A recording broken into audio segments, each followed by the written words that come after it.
చదువుతో పాటు skills, placements తో పాటు సక్సెస్ సందీప్ యూనివర్సిటీ మాత్రమే అందిస్తుంది. ముందు సేవ్ చేసి తర్వాత ఖర్చు పెట్టాలా పెద్దవాళ్ళు చెప్పినట్టు?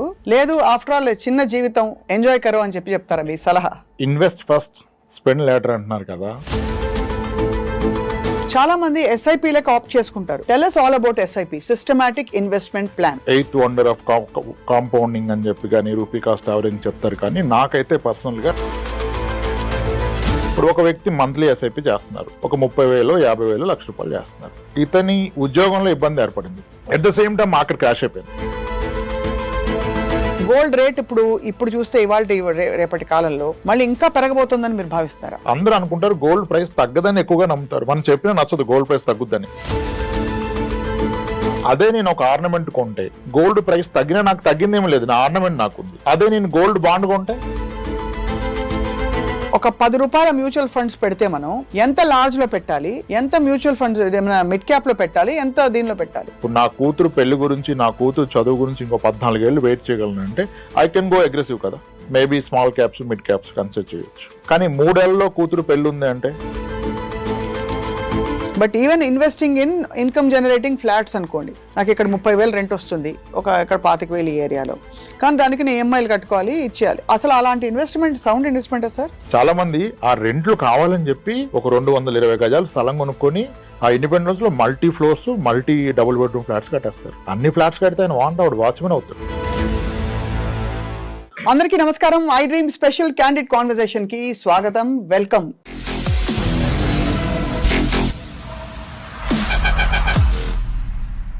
బేసికలీ డబ్బులంటే బాగా తాత్వికంగా ఉండే వాళ్ళకైనా సరే, లౌకికంగా ఉండే వాళ్ళకైనా సరే డబ్బు పట్ల ఒక విధమైన రెస్పెక్ట్, ఒక విధమైన ఇష్టం ఉంటుందన్నది ముమ్మాటికి నిజం. అందుకే ప్రతి పైసా ఎక్కడ పెట్టుబడి పెట్టినా, మన బీరువాలో దాచుకున్నా దాని వాల్యూ తగ్గకూడదని తపన పడిపోతూ ఉంటారు అందరూ. So once again here we are with Ram Prasad garu, అందరికీ సుపరిచిత financial planner, adviser and expert. చాలా మంది చాలా చిన్న చిన్న తప్పులు చేసి ఇవాళ రూపాయి పెరుగుతుంది అనుకుంటారు, కానీ 10 ఏళ్ల తర్వాత చూస్తే అమ్మో తగ్గిపోయిందా అని అనిపిస్తుంది రియల్ వాల్యూలో. సో ఈ క్వశ్చన్స్ అన్నిటికీ ఆన్సర్స్ చెప్పడానికి రామ్ ప్రసాద్ గారు మరోసారి మనతో ఉన్నారు, వారితో మాట్లాడబోతాం. రామ్ ప్రసాద్ గారు నమస్కారం అండి. సో మీరు నెలకి ఎంత పర్సంటేజ్ సేవ్ చేస్తారు, ఆ సీక్రెట్ చెప్పండి సార్ ఫస్ట్ మీ ఎర్నింగ్స్ లో. అంటే అందుకే నేను నంబర్ అడగట్లేదు, నా ఖర్చులు తక్కువ కనుక చాలా ఎక్కువ చేస్తాను. ముందు సేవ్ చేసి తర్వాత ఖర్చు పెట్టాలా పెద్దవాళ్ళు చెప్పినట్టు? లేదు ఆఫ్టర్ ఆల్ చిన్న జీవితం ఎంజాయ్ కరో అని చెప్తారా మీ సలహా? మీరు అలా అడిగితే అంటే ఇప్పుడు చాలా ఇన్వెస్ట్ ఫస్ట్ స్పెండ్ లేటర్ అంటున్నారు కదా. అవును, అదంత కరెక్ట్ కాదనిపిస్తుంది నాకు. అవునా? అదంత కరెక్ట్ ఏం కాదు.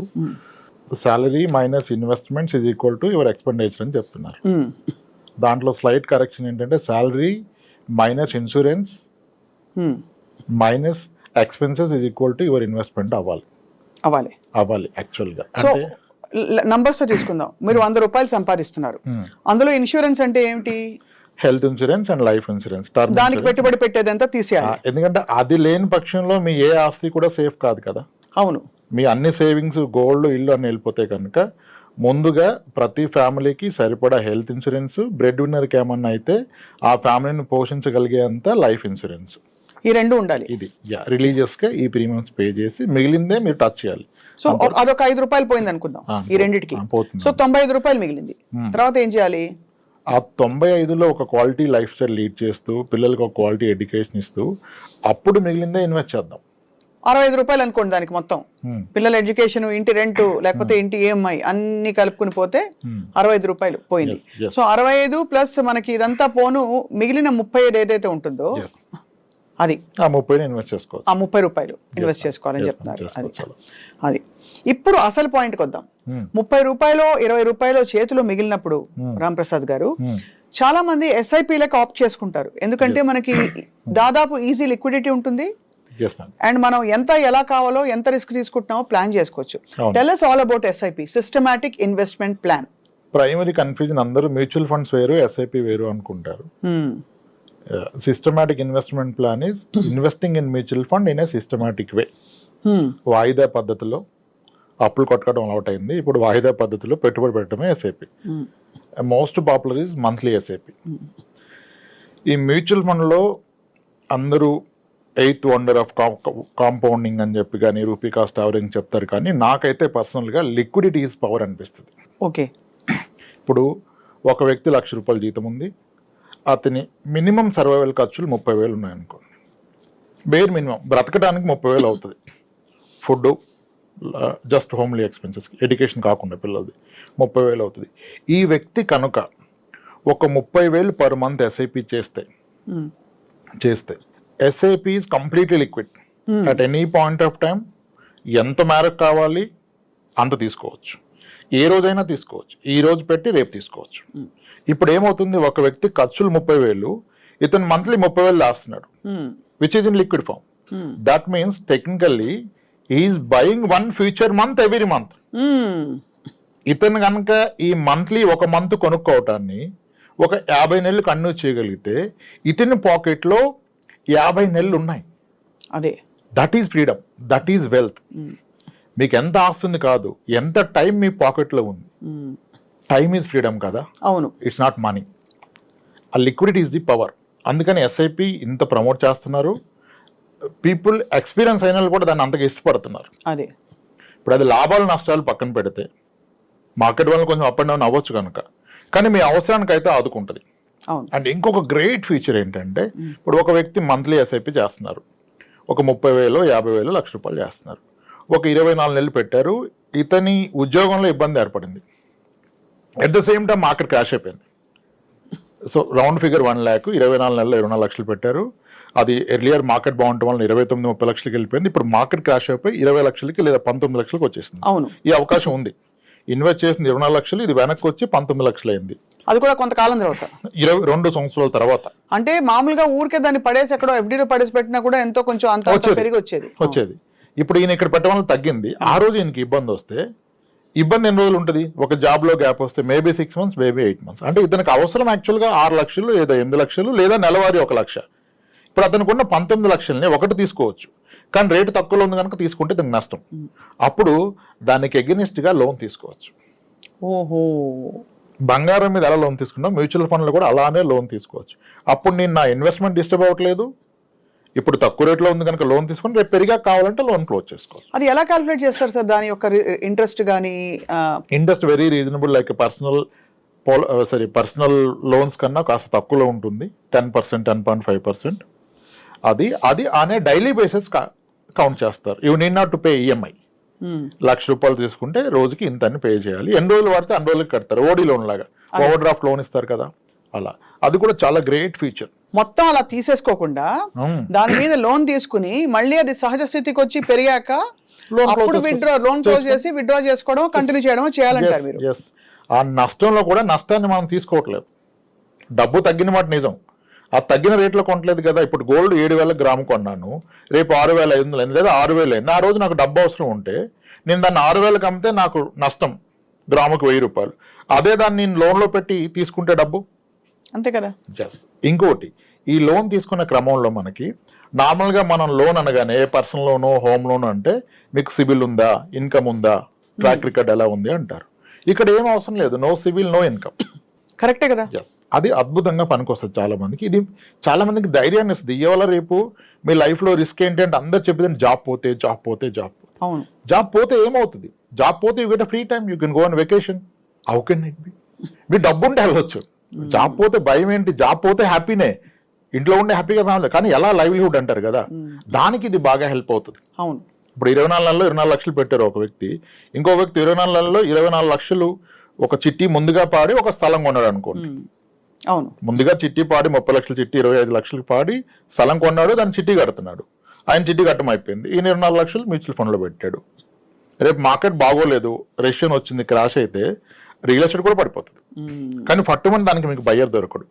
ఎక్కడో కొన్న స్థలం మీద మీకు లోన్ రాదు. అసలు రియల్ ఎస్టేట్ అంటేనే ఇప్పుడు భయం వేస్తుందండి బాబాయ్. లాస్ట్ టైం అంటే మామూలుగానే అసలే దాని టైటిల్ సరిగ్గా ఉన్నాయా అవన్నీ ఒకటి, రెండోది వెంటనే పోదు, చాలా కష్టం కాదు, ఎప్పటికీ పోదు. అది అదే అమ్మే వాళ్ళకి తెలుస్తుంది, ఆ పైన అమ్మనంత వరకు ధైర్యంగా ఉంటాం. అండ్ మనం ఏదో పడి అక్కడ దొరుకుతామా అంటే అది కాదు. ఏం చేసుకుంటాం? అదొక illiquid asset. It is not a usable asset. Non usable, non available, you need to carry it. అవును, చాలా మంది వీళ్ళు అమ్మలాక పిల్లలకి అంటగడతారు, అవును, ఆస్తి ఇచ్చాం అనుకుంటారు, రేపు వాళ్ళు మనం తిరిగి తిడతారు, ఎందుకు ఇలా ఇచ్చావని. ఈ పోంది నాకెందుకు ఇచ్చావు, ఎవరు కాపలా కాస్తారు, ఎవరు చూస్తారు. సో ఇప్పుడు అర్థమైంది ఏంటంటే దట్ మనం లిక్విడ్ ఎంత దగ్గరగా లిక్విడ్ గా సేఫ్ గా పెట్టుకుంటే అంత బెటర్ అని. ఈ పాయింట్ లో సార్ ఇప్పుడు గోల్డ్ చాలా పెద్ద టాపిక్. ఇన్ఫాక్ట్ లాస్ట్ టైం మనం గోల్డ్ గురించి మాట్లాడితే పిచ్చి పిచ్చిగా చూసారు జనం. మళ్ళీ అడుగుతాను, గోల్డ్ బాండ్స్, గోల్డ్ రేట్ ఇప్పుడు చూస్తే ఇవాళ రేపటి కాలంలో మళ్ళీ ఇంకా పెరగబోతుందని మీరు భావిస్తారా? అంత ఈజీ కాదు మేడం గోల్డ్ ప్రెడిక్ట్ చేయటం. మనకి గోల్డ్ కి కోరిలేషన్ విత్ స్టాక్ మార్కెట్ అని, ఇన్ఫ్లేషన్ అని, వార్ సినారియోస్ అన్నీ చెప్పాం, కానీ మోస్ట్ ఆఫ్ ద టైం ఇది రాంగ్ అని ప్రూవ్ అయిపోతుంది. మార్కెట్ పెరిగినప్పుడు గోల్డ్ విపరీతంగా పెరిగింది.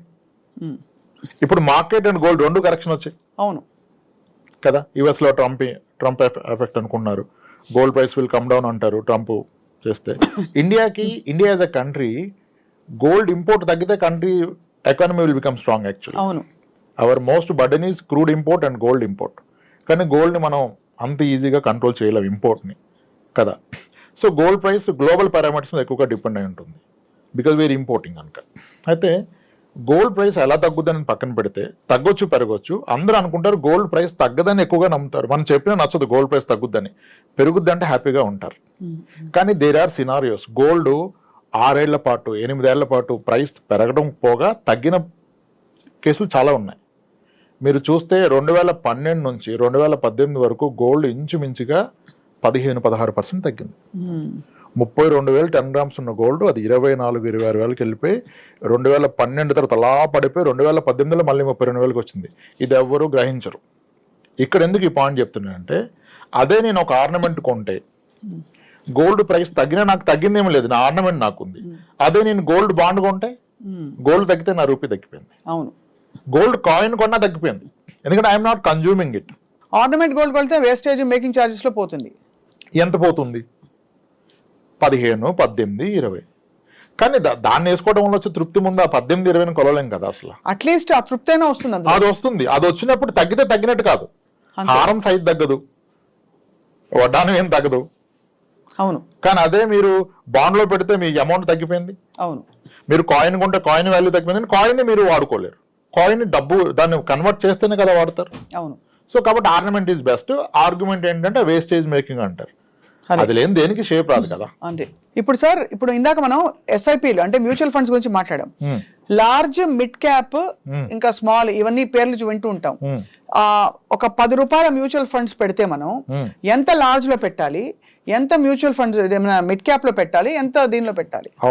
అది నేను పెడుతున్న అమౌంట్ కాదు, నేను పెడుతున్న టైం హారిజన్ బట్టి అది ఎంత కాలం పట్టగలిగేదాన్ని. తక్కువ కాలానికి అయితే లార్జ్ క్యాప్లు, ఇంకా తక్కువ కాలం అయితే hybrid equity, mix of debt and equity, ఇంకా తక్కువ కాలం అయితే డెట్లో కూడా short term debt, something like liquid fund, అటువంటి ఫండ్స్లో పెట్టుకోవాలి. ఇది నా గోల్ని బట్టి, నా టైం పీరియడ్ని బట్టి, కానీ నేను పెడుతున్న అమౌంట్ని బట్టి కాదు. అదే ఇప్పుడు నా కూతురు పెళ్లి గురించి, నా కూతురు చదువు గురించి ఇంకో 14 ఏళ్ళు వెయిట్ చేయగలను అంటే ఐ కెన్ గో అగ్రెసివ్ కదా. Maybe small caps, mid caps consider చేయొచ్చు.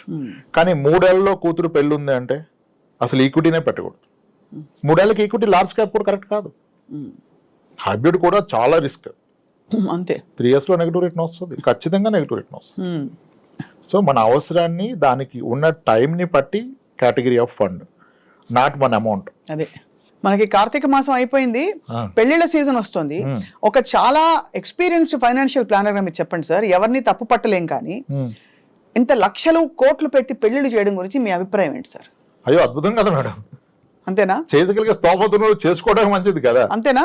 That contributes to economy. ఈ మ్యూచువల్ ఫండ్స్ పెరగాలంటే ఎవరో ఖర్చు పెట్టాలి కదా. అంతే అంటారు. ఇదంతా సర్క్యులేట్ అవుతుంది కాబట్టి ఏం పర్లేదు అంటారు. లేదు, ఒక తండ్రికి ఎంత అనుభవం మిగులుతుంది ఖర్చు పెడితే. స్థాయికి మించి కాదు, పెట్టగలిగిన వాళ్ళు పెట్టవచ్చు. అదే అంటే నీకున్న ఓవరాల్ నెట్వర్క్ లో ఎంత పెడుతున్నావు అనేది ఇంపార్టెంట్. అది ఎవరి స్థాయికి వాళ్ళకి. 10 కోట్లు ఆస్తున్న వ్యక్తి దాంట్లో ఒక 5% ఖర్చు పెట్టుకుంటే అతనికి లైఫ్ టైం అచీవ్మెంట్. సో మీ దృష్టిలో ఒక నెట్వర్క్ లో ఒక 10% వరకు ఓకే, అంతేనా? మీకు ఓన్లీ కిడ్ ఉంటే, 2 kids ఉంటే ఆ 10 లో 2 పెట్టుకోండి. అంతే. It again depends. యాక్చువల్గా ఇప్పుడు అందరి దగ్గర డబ్బు ఉందండి, ఈ డబ్బును ఇంకా పెంచుతా అంటున్నారు, కానీ ఈ డబ్బును అనుభవించగలనా, నాకున్న లైఫ్ టైం అంతా. ఇక్కడ క్వశ్చన్ మీకు ఎంత ఉందని కాదు, మీరు మీ డబ్బును క్రాస్ చేస్తారా, మీ డబ్బు మీ జీవితాన్ని క్రాస్ చేస్తుందా. The day you get to know మీ డబ్బే మీకన్నా ఎక్కువ రోజులు మిగిలిపోద్ది అన్నప్పుడు ఇంకా మీకు దేనికి వరి ఖర్చు పెట్టండి, హ్యాపీగా ఖర్చు పెట్టుకుని అంతే. You can create wealth for others at least in the process. మనకి మంచి లైఫ్ పెట్టుకోవచ్చు. ఇది చాలా రెవల్యూషనరీ అప్రోచ్ అండి. ఎందుకంటే నేను ఇంతవరకు విన్న ఫైనాన్షియల్ ప్లానర్స్ అందరూ ఇంకా దాచు అని అడ్వైస్ ఇచ్చేవాళ్ళు చూశాను తప్ప. అయ్యో ఎలా చెప్తున్నారు మీరు, అంబానీ అంత నెట్వర్క్ కావాలంటే రాబోయే 40 ఏళ్ళు నెలకింత పెట్టండి అంటారు. ఈ రోజు అంబానీకి ఉన్న నెట్వర్క్ మీరు మాట్లాడుతుంది, 40 ఏళ్ళ తర్వాత ఆ నెట్వర్క్ వాల్యూ ఉండదు బికాస్ ఆఫ్ ఇన్ఫ్లేషన్. మీరెందుకు ఆయనతో పోల్చుకుంటున్నారు? కాబట్టి ఆ రిస్క్ ని, ఆ వర్తమానాన్ని, భవిష్యత్తుని బ్యాలెన్స్ చేసుకుంటూ ఉండడమే సౌండ్ ఫైనాన్షియల్ ప్లానింగ్. ఇక్కడ చాలా ఇంట్రెస్టింగ్ పాయింట్ ఒకటి అడుగుతాను రామప్రసాద్ గారు. రియల్ ఎస్టేట్ అనగానే అందరూ ఎగిరి గంతులు వేస్తారు, డబ్బులు పడేసి ఉంచుతాము. ఇందాక మీరు ల్యాండ్ గురించి చెప్పారు, but even investing in income generating flats అనుకోండి, నాకు ఇక్కడ 30,000 రెంట్ వస్తుంది, ఇక్కడ 25,000 ఈ ఏరియాలో, కానీ దానికి నేను EMIలు కట్టుకోవాలి, ఇచ్చేయాలి. అసలు అలాంటి investment sound investment sir? It's all case to case. ఇప్పుడు 60 ఏళ్ళ వయసు దగ్గర పడుతున్న వ్యక్తి అతని దగ్గర డబ్బు పెట్టుకుంటే పిల్లలు అడుగుతారు. అదే ఒక ఇల్లు కొని పెట్టుకుంటే నేను పోయాక ఇస్తానంటే అప్పటి వరకు ఈయన రెంట్ అనుభవిస్తాడు. అవును. ఇప్పుడు పిల్లోడికి పెళ్లి చేసిన వ్యక్తి ఆయన డబ్బు పెట్టుకుంటే ఆయన ఇల్లే పెట్టుకోవాలి. మీకు ఏముంది అంటే ఏది లేదు నాకు పిల్లమంటే ఎవరు ఇస్తారు? అంతే కదా. మీరు అంటే ఇల్లు ఉంటేనే ఇస్తారంటే తప్పది. ఇప్పుడు ఒక అమ్మాయి తండ్రి గానో అన్నగానో అతను నా చెల్లి కానీ నా కూతురు వెళ్తే ఎలా ఉంటుంది అని ఆలోచిస్తాడు కదా. కాబట్టి ప్రతిదినం ఇప్పుడు ఇల్లు కొనాలా వద్దా, ఇన్వెస్ట్ చేయాలంటే ఇప్పుడు ఏంటి మనం ట్రెండ్ చూస్తున్నాం, చాలా మంది ఐటీలో చేస్తున్నారు, 34-35 ఏళ్ళ వయసు వచ్చింది, పెళ్ళిళ్ళు అవ్వలేదు. అలానే వాళ్ళు చేసుకోవాలని ఉన్నారు, సరైన మ్యాచ్ రావట్లేదు. కొంతమందికి తండ్రి ఉండడు, తల్లి ఒక్కతే ఉంటుంది, వెరీ పూర్ బ్యాక్గ్రౌండ్ నుంచి వచ్చారు, ఇంజనీరింగ్ చేశారు, చాలా స్కిల్డ్, చాలా గ్రో అయ్యారు, నెలకి 2 లక్షలు శాలరీ డ్రా చేస్తున్నారు, 35 ఏళ్ళ వయసు, కానీ ఎవరు చూసేవాళ్ళు లేరు మ్యాచెస్. ఎవరు వచ్చినా అతనికి ఏమి సరిగ్గా కనపట్లేదు. ఊర్లో చిన్న ఇల్లు ఉంటుంది, ఇతనికి వస్తున్న 2 లక్షల శాలరీ ఎక్కడ రిఫ్లెక్ట్ అవ్వట్లేదు. ఇతను ఎక్కడో ఇన్వెస్ట్ చేసి మ్యూచువల్ ఫండ్ లో 1 కోటి రూపాయలు ఎఫ్డీలో ఉంటుంది, సేవింగ్స్ ఫండ్ లో 80 లక్షలు ఉంటుంది, కానీ ఎవరికి చూపిస్తారు, ఎలా చెప్తారు? అప్పుడు మీరు ఇల్లే కొనాలి. అవును. అతను ఫస్ట్ ఒక మంచి ఇల్లు, దాంట్లో ఒక అద్భుతమైన ఫర్నిచరు, అత్యద్భుతంగా గృహప్రవేశం చేసి అతని రిలేటివ్స్ చూపిస్తే అప్పుడు వాళ్ళకి ఒక నమ్మకం వస్తుంది, అప్పుడు ఏమన్నా ముందుకు వస్తారు. నువ్వు అంత బాధ మనసులో పెట్టుకొని అవ్వట్లేదని, ఇంకా అవుతుందా లేదన్న భయంతో ఉంటే నీకు హెల్త్ పాడైపోతుంది. నువ్వు సాలబిలిటీ లేదు కదా. అవును. ఏం చూసిస్తారు? కరెక్ట్. బ్యాంక్ అకౌంట్ బ్యాలెన్స్ ఎవరు చూడరు కదా. ఇప్పుడు అది అయిపోయింది, మొదటి పర్పస్ అయిపోయింది. నేను చాలా మంది చెప్తాను, ఇన్వెస్ట్ చేస్తాంటే వద్దు ఆపేసేయండి, ముందు మీ మీద ఇన్వెస్ట్ చేసుకోండి, మంచి కారు కొనండి, మీ అమ్మగారికి పలానా నగలు చేపించండి, మీరు ఇల్లు కొని ఇంట్లో అద్భుతమైన ఫర్నిచర్ పెట్టండి, పెళ్లి చూపులు మీ ఇంట్లో పెట్టుకోండి, చూపించండి, తీరాలి, అవి ఉండాలి, తప్పే ఉంది కదా. అది చేశాక నేను ఇంకొక ఇల్లు కొంటానంటే అప్పుడు పెట్టుబడి పరంగా ఆలోచించాలి. నేను పెట్టే పెట్టుబడి ఎంత, నాకు వచ్చే రేట్ని ఎంత. మొదటి ఇంటికి పెట్టుబడి కాదు, అది మీ కన్జంప్షన్. అవును. ఇలా అంటే ప్రతి వ్యక్తికి, ఇప్పుడు పెళ్లి కాని వ్యక్తి ఇల్లు కొంటే తప్ప అవ్వదు, వయసు దాటిపోయాక. సార్ ఇవాళ రోజుల్లో డబ్బులు చేతిలో ఫ్రీగా ఉంటే తప్ప 1.5 కోటి పెట్టందే ఒక మామూలు ఫ్లాట్ కూడా రావట్లేదు. అవునండి. అంటే ఒక ఇన్కమ్ జనరేటింగ్ ఫ్లాట్ రావట్లేదు. మిగతా చోటంతా 10,000-15,000 రెంట్, అదే ఏ మూలకి పనికిరాదు. ఓ 40,000 రూపాయలు రెంట్ రావాలంటే 1.5 crores మినిమం పెట్టాలి కదా. మరి దానికి కనీసం ఎంత మధ్యతరగతి వాళ్ళు చూసుకుంటే కనీసం ఎంత పెట్టుబడి డౌన్ పేమెంట్ పెట్టినా 1 కోటి రూపాయలు అయితే వాళ్ళు లోన్ తీసుకోక తప్పదు. అవును. సో మీకు వచ్చే రాబడి 40,000 రెంట్ వర్సెస్ మీరు ఇంట్రెస్ట్ ఎంత కడుతున్నారు EMI చూస్తే అది సరితూగుతుందా? ఇది చాలా బండ లెక్కలు అడిగాను నేను మిమ్మల్ని. లేదు, మీరు వేసింది మంచి లెక్క. ఇప్పుడు దీని మీద నడుస్తుంది, ఏమంటారు, fools build house, wise people live in that. Fools build houses, wise men live in them. Actually, if you see, sir, it's a beautiful thing. Except మనం మేకులు ఎక్కువ కొట్టుకొని పెయింటింగ్లు పెట్టుకోలేదనుకునే ఆంక్షలు ఉంటాయి తప్ప తలకాయ నొప్పి సార్ ఒక ఇంటిని భరించడం బియాండ్ వాట్ యు నీడ్ చెప్తున్నా. ఇక్కడ అంటే ఇప్పుడు ఏమంటారు అంటే ఇంత వడ్డీ కట్టడం అవసరమా, నీకు వస్తున్న రెంట్ కన్నా వడ్డీ ఎక్కువ అంటారు, కానీ మీరు ఇచ్చింది ఎగ్జాక్ట్ ఫిగర్ చెప్పారు. మీరు 1.5 crore ఫ్లాట్ హైదరాబాద్లో ఈరోజు ఒక గేటెడ్ కమ్యూనిటీలో ఉంటే మీకు 40,000 నుంచి 45,000 రెంట్ గ్యారంటీ. అవును. 45,000 రెంట్ గ్యారంటీ. ఈ రెంట్ ఎవ్రీ ఇయర్ 5% పెరగడం కూడా గ్యారంటీ. ఓకే. అవును. అంటే 10 years లో రెంట్ ఇంచుమించుగా డబుల్ అయిపోద్ది. అవును. రైట్. కానీ మీ EMI డబుల్ అవ్వదు, ఇది ఎవరు ఒప్పుకోరు. EMI పెరగదు, నిజానికి తగ్గుతుంది. అదేంటి రీసెంట్గా పెరిగిందంటే మీరు అబ్జర్వ్ చేస్తే ఇప్పటి నుంచి కాదు, 95 నుంచి హోమ్ లోన్ ఇంట్రెస్ట్ చూస్తూ రావాలి. 13% హోమ్ లోన్ ఇంట్రెస్ట్ ఉండేది, అలా తగ్గుతూ బిఫోర్ కోవిడ్ 6.97కి వెళ్ళిపోయింది. కోవిడ్లో అది 8.59కి వచ్చింది, ఇప్పుడు మళ్ళీ 8.6కి వచ్చింది. అంటే looking at the long term trend, me home loan interest will go down. Going further మళ్ళీ 7కో 6.9కో వచ్చేస్తుంది. అప్పుడు మీరు అదే ఈఎంఐ పే చేస్తే మీకు ఇంట్రెస్ట్ తగ్గింది కనుక మీరు తీసుకున్న 20 years loan tenure by default 16 years close అయిపోద్ది. అవును. ఆన్ ద అదర్ సైడ్ మీ rent will double in 10 years. Then EMI and rent is becoming equal in 10 years. Equal. And 10 years లో మీ ప్రాపర్టీ వాల్యూ కూడా డబుల్ అవుతుంది. So మీరు అనడం ఏంటంటే ఇలాంటివి పెట్టుకున్నప్పుడు వెంటనే కాదు రిటర్న్స్, ఓవర్ పడుతుంది. పీరియడ్ ఆఫ్ టైమ్ ఒక బ్రేక్ ఈవెన్ పాయింట్ అయ్యాక మీకు యాక్చువల్ రిటర్న్స్ రావడం మొదలెడతాయి. అవుతుంది. 10 years లో most of the apartments are become double. ఎవరు ఒప్పుకోరు అపార్ట్మెంట్ డిప్రిషియేటింగ్ అసెట్ అంటారు. No, the fact is Hyderabad లో గత 40 ఏళ్ళుగా కొన్న అపార్ట్మెంట్స్ ప్రతి 10 ఏళ్ళకి రెట్టింపు అవుతూ వచ్చింది. 20 years తగ్గిపోద్ది, 10 yearsకి ఏం లేదు. సోమాజిగూడలో క్రాంతి శిఖర ఒక అపార్ట్మెంట్ ఉంటుంది 1987లో ₹1,00,000 లోపల అమ్మారు. ఎక్కడ డిప్రిషియేట్ అయింది? అదే కదా. శారదా స్టూడియో పక్కన కీర్తి అపార్ట్మెంట్ ఉంటుంది, లాల్ బంగ్లా ఎదురుగా దివ్యశక్తి అపార్ట్మెంట్ ఉంటుంది. ఇవన్నీ 1,00,000-2 లక్షలు కొన్న అపార్ట్మెంట్లు ఈరోజు 40 లక్షలు పైమాట, 60 లక్షలు పైమాట. అపార్ట్మెంట్ డిప్రిషియేషన్ లేదు, కానీ ఎవరు ఇది పూర్తిగా వినరు. డిప్రిషియేషన్ ఎవడు ఉండు, లీకేజు, రిపేరు, ల్యాండ్ రాదు అంటారు. అలా కాదే. నేను 10 ఏళ్ళకి రెట్టింపు అన్నాను, లేదు అంతకంటే చాలా ఎక్కువగా పెరిగాయి. అవును. 2002లో హబ్సిగూడ స్ట్రీట్ నెంబర్ 8 ఎంత 6 లక్షల రూపాయలు ఫ్లాట్. ఈ రోజు ఎంత? అంతే కదా, 60 లక్షలు. 10 రెట్లు పెరిగింది 22 ఏళ్లలో. మలేషియా టౌన్షిప్ ఎంతకు అమ్మారు? 17-18 లక్షలకి అమ్మారు. ఈ రోజు 1.5 crore. పెరగదంటారు. సరే తగ్గింది ఎగ్జాంపుల్ చెప్పండి, దొరకదు. అందరూ అనుకుంటారు అపార్ట్మెంట్ పాత అయితే ఎవరో కొనరని. ఇక్కడ రియాలిటీ ఏంటంటే అపార్ట్మెంట్ పాత అయితే ఎవరో కొనరు కాదు, పాత అపార్ట్మెంట్ ఎవరు అమ్మరు. అవును. ఇంకో పెద్ద అపోహ ఏంటంటే 20 ఏళ్ళు దాటిన అపార్ట్మెంట్ 40 లక్షలకి వచ్చేస్తుంది కదా అంటాడు. ఫస్ట్ ఆయన కొన్నది 5 లక్షలకి, అది 40 అవ్వడం గొప్ప విషయం, అది ఒప్పుకోడు. కొత్త ఫ్లాట్ వచ్చి 80 లక్షలు కదా, అది 45 అంటాడు. అది రాంగ్ కంపారిజన్ కదా. నువ్వు కొన్న రేటుకి ఎంత ఉందో ఆలోచించాలి. పెళ్ళైన 20 ఏళ్ళ తర్వాత కొత్తగా పెళ్లి చేసుకుంటూ చాలా ఇస్తున్నారు, కట్నాలు నాకు తక్కువ ఇచ్చారంటే ఎలా? తప్పు కదా. పాతదాన్ని కొత్తతో కంపేర్, పాతదాన్ని కొన్న రేటుతో కంపేర్ చేయాలి. అలా చూస్తే అపార్ట్మెంట్స్ ది బెస్ట్ అని చెప్పను, కానీ it's not a bad investment. మీరు చెప్పిన లాజిక్ లో 40-45 వేలు రెంట్ ఉంటే 10 ఏళ్ళలో రెంట్ రెట్టింపు ఉంది, మీ ఈఎంఐ రిమైన్ అట్ 90 కదా. అవును. అక్కడ నుంచి రెంట్ పెరుగుతుంది, ఈఎంఐ పెరగట్లా. It starts giving you some money. అది కాబట్టి ఇల్లు కొనటం బ్యాడ్ అని చెప్పకూడదు. మీరు అన్న అపార్ట్మెంట్ వర్కౌట్ అవుతుంది. Same logic independent house work out అవ్వదు. Independent house rental is very less. Rents తక్కువ ఉంటాయి, దాన్ని తీసుకునే వాళ్ళు బై కన్స్యూమర్స్ తక్కువ ఉంటారు, దాని రిపేర్లు ఎక్కువ ఉంటాయి.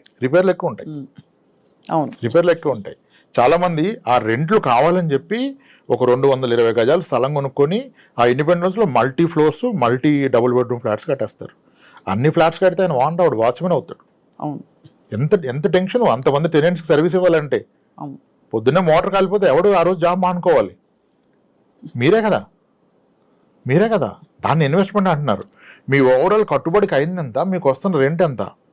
అదే అమౌంట్ మీరు అపార్ట్మెంట్లో 2 ఫ్లాట్స్ కొంటే అద్భుతంగా అంతకన్నా ఎక్కువ రెంట్ ఇస్తుంది, హ్యాపీగా కూర్చోవచ్చు. అదొకటి. రెండోది మ్యూచువల్ ఫండ్స్ లేదా ఇంకా లిక్విడ్ ఆప్షన్స్ లో మీరు కనుక ఆ డబ్బులు ఇవన్నీ నెక్స్ట్ లెవెల్.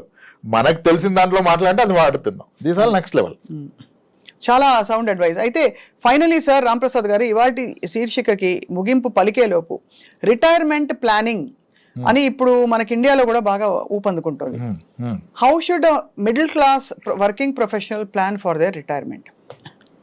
అంటే ఆ ప్రాసెస్ ఏంటి? ఉదాహరణకి ఇద్దరు పిల్లలు 10వ తరగతి 8వ తరగతి వయసులో ఉన్నారనుకోండి. వాళ్ళ చదువులు పూర్తవ్వాలి, వాళ్ళ పెళ్లిళ్ళు పూర్తవ్వాలి. అయ్యాక వీళ్ళకి కొంచెం మిగలాలి.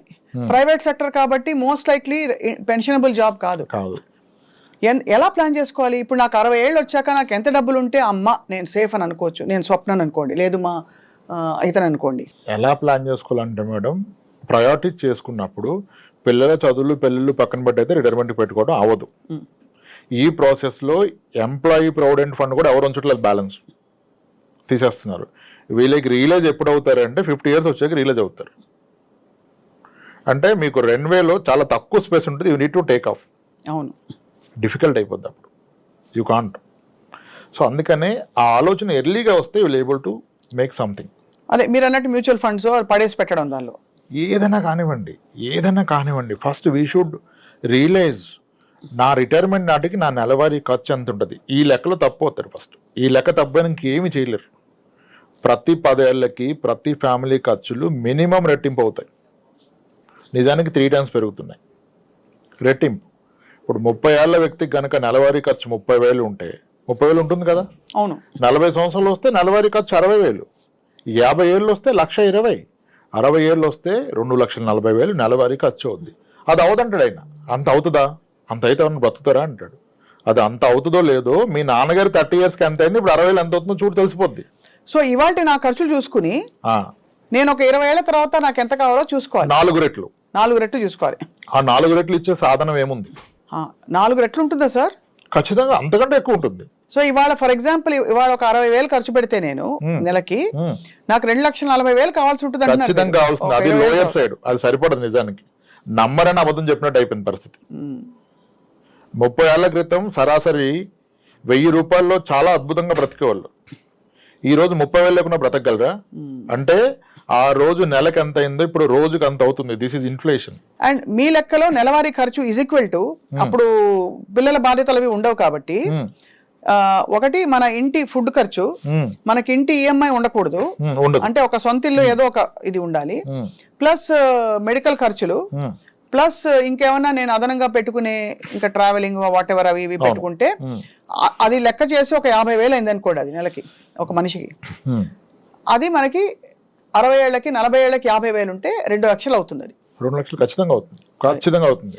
2 లక్షలు నాకు రాబడి రావాలంటే దాదాపుగా ఒక 3 కోట్ల రూపాయలు లిక్విడ్ క్యాష్, 4 కోట్లు అయితే బెస్ట్. 3-4 కోట్లు ఉండాలి చేతిలో. భయంగా ఉంది సార్ వినడానికి. అంటే అలా ఇన్వెస్ట్ చేసి వైజ్ గా ఇన్వెస్ట్ చేసి దాచుకోగలగాలి. ఖచ్చితంగా అండి, లేకపోతే ఇబ్బందులు పాలవుతాయి. అది రేపటి రోజు ఇబ్బందులు పాలవుతాయి. పిల్లలు ఉంటారు, పిల్లలు చూసుకుంటారు అనుకుంటారు, కానీ ఇప్పుడు టైం మారిపోతుంది సార్. సంస్కృతి కూడా మారుతోంది. అందరూ న్యూక్లియర్ ఫ్యామిలీస్లోకి వెళ్ళిపోతున్నారు. పిల్లలు కొంత బాధ్యత తీసుకున్నా కూడా ఇండిపెండెంట్గా ఉండడానికి ఈ జనరేషన్ అలా ఉంది. పేరెంట్స్ ఎక్కువ మేము చూసుకోగలుగుతాం అనే టైప్లోనే ఉన్నారు చాలా మంది. అలా పిల్లల్ని వెళ్ళిపోమని చెప్పే పేరెంట్స్ కూడా వచ్చారు. మీరు దారి చూసుకోండి, ఎవరి లైఫ్ వాళ్ళదిరా, let's meet once in 3 months. Within Hyderabad ఉన్న పేరెంట్స్ కూడా ఇష్టపడలే పిల్లలతో ఉంటాను. వీకెండ్ మీరు రండి లేదా మేము వస్తాం అని చెప్పేస్తున్నారు. ఎప్పుడు ఇది మీ ఫైనాన్షియల్ ఫ్రీడమ్ మీరు అచీవ్ అయినప్పుడు. లేనప్పుడు ఏం చేస్తారు, నన్నుగా చూసుకోవాలంటారు. ఇవన్నీ ఫర్ అ హెల్దీ అడల్ట్. ఎక్కడైనా అవాంఛనీయ సమస్య, ఆరోగ్య సమస్యలు వస్తే ఇంకా అంతకంటే కాంప్లికేటెడ్. బట్ ఏదేమైనా ఇవాళ అనుభవిస్తూ రేపటి కోసం దాచుకోవడం ఎలా అన్నదే ఒక ఆర్ట్. అటువంటి ఆర్ట్కి మీలాంటి అడ్వైజర్స్ ఉంటారు కాబట్టి ఇంకా డౌట్లు ఉంటే రాంప్రసాద్ గారు మిమ్మల్ని సంప్రదిస్తారు. మా వ్యూవర్స్ చాలా బాగా చెప్పారు sir. Thank you so much. నా ఫేవరెట్ సబ్జెక్ట్ ఇది. నేను కూడా ఫైనాన్స్ స్టూడెంట్ని కాబట్టి అనుకోకుండా మీరు ఇవాళ మిమ్మల్ని ఇంటర్వ్యూ చేయడం చాలా సంతోషం వేసింది. రైట్ అండి, థ్యాంక్స్ అండి.